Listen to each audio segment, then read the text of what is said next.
Andhra Pradesh DSC నియామకాల్లో తీవ్రస్థాయిలో అక్రమాలు జరిగాయంటూ doctor BR Ambedkar Konaseema జిల్లా వైఎస్ఆర్సీపీ అధ్యక్షుడు చెర్ల జగ్గిరెడ్డి సంచలన ఆరోపణ చేశారు. డీఎస్సీ స్పోర్ట్స్ కోటా నియామకాల్లో పరీక్ష కూడా రాయని వారికి ఉద్యోగాలు కట్టబెట్టారని విమర్శించారు. ఈ అవకతవకలకు నైతిక బాధ్యత వహిస్తూ రాష్ట్ర విద్యాశాఖ మంత్రి నారా లోకేష్ తక్షణమే తమ పదవికి రాజీనామా చేయాలని డిమాండ్ చేశారు. మీడియాతో మాట్లాడిన చెర్ల జగ్గిరెడ్డి కూటమి ప్రభుత్వంలో విద్యాశాఖ తీరుపై తీవ్రస్థాయిలో ధ్వజమెత్తారు. డీఎస్సీలో పరీక్ష రాయని అర్హత లేని వ్యక్తులకు స్పోర్ట్స్ కోటా కింద ఉద్యోగాలు కేటాయించారని, ఈ భాగోతం బయటపడడంతో తప్పును కప్పిపుచ్చుకోవడానికి రాత్రికి రాత్రి జీవోలను మార్చేశారని ఆరోపించారు. అర్హులైన నిరుద్యోగ యువత భవిష్యత్తు ప్రభుత్వం ఆడుకుంటోందని మండిపడ్డారు. జాతీయ స్థాయిలో నీట్ పరీక్ష నిర్వహణలో వైఫల్యాలు ఎదురైనప్పుడు కేంద్ర విద్యాశాఖ మంత్రి ధర్మేంద్ర ప్రధాన్ స్పందించిన తీరును ఉదాహరణగా చూపిస్తూ ఇక డీఎస్సీ నియామకాల అక్రమాలకు బాధ్యత వహిస్తూ నారా లోకేష్ కూడా తప్పుకోవాలని జగ్గిరెడ్డి డిమాండ్ చేశారు. డీఎస్సీ నియామకాల్లో జరిగిన అక్రమాలపై నిష్పక్షపాత విచారణ జరిపించాలని, బాధితులకు న్యాయం చేయాలని స్పష్టం చేశారు. చెర్ల జగ్గిరెడ్డి చేసిన వ్యాఖ్యలతో ఏపీ విద్యాశాఖ మరియు డీఎస్సీ నియామకాలపై రాజకీయ వాతావరణం మరింత వేడెక్కింది. అందరికీ నమస్కారం. ఈరోజు ఢిల్లీలో కేంద్ర విద్యాశాఖ మంత్రిగా ఉన్నటువంటి ధర్మేంద్ర ప్రధాన్ గారు రాజీనామా చేయడం జరిగింది. ఏదైతే నీట్ పరీక్షలు నిర్వహించడంలో వైఫల్యం చెందిన కారణంగా నైతిక బాధ్యత వహించి ధర్మేంద్ర ప్రధాన్ గారు రాజీనామా చేశారు.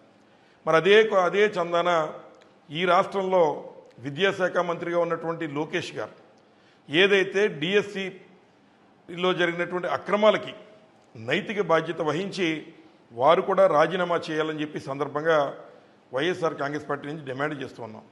ముఖ్యంగా ఏదైతే స్పోర్ట్స్ కోటాలో కనీసం రాత పరీక్షలు కూడా రాయనటువంటి వారికి ఉద్యోగాలు ఇచ్చిన ఘనత ఈ కూటమి ప్రభుత్వానికి దక్కుతోంది.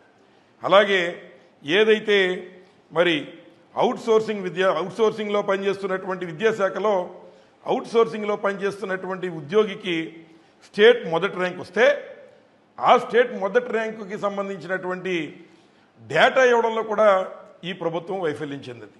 అలాగే వారికి అనుకూలంగా జీవోలు ఇచ్చుకొని వారికి కావలసినటువంటి వారికి ఉద్యోగాలు ఇచ్చి మళ్ళీ జీవోల్ని మార్చి ఇచ్చేటువంటి కార్యక్రమం కూడా ఇవాళ మన ఆంధ్ర రాష్ట్రంలో జరిగింది.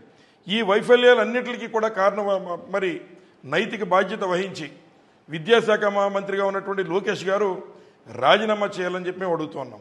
ఇవే కాదు, ఏదైతే వారి యొక్క శాఖలో ఈరోజు స్కూలు బ్యాగులు ఇవ్వడంలో వైఫల్యం, అలాగే స్కూలు బ్యాగులు నాణ్యతలో లోపం, అదేవిధంగా ఆగస్టు నెల వచ్చినప్పటికీ కూడా పాఠ్య పుస్తకాలు పూర్తిగా ఇవ్వడంలో కూడా ఈ యొక్క విద్యాశాఖ మంత్రి వైఫల్యం చెందారు.